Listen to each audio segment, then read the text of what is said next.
today at the Sustainability Osapiens Summit. We gather around a common purpose to redefine what responsible, competitive, and resilient looks like in the 21st century. Perhaps more than ever, strengthening Europe's competitiveness is essential. The number one value is definitely the network. There's, I think, no place in Germany where you can meet all the experts from all different groups and having them all on one location.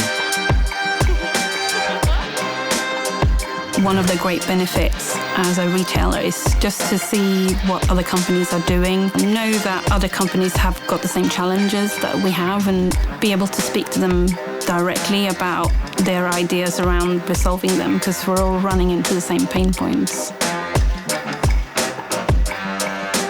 So the SOS is a very valuable event to exchange on sustainability topics. So we are using the osapiens EUDR Hub, which has been very useful for us as a way to collect everything EUDR related in one place and really have a fully automated solution, so to be able to manage that in a very integrated and automated way.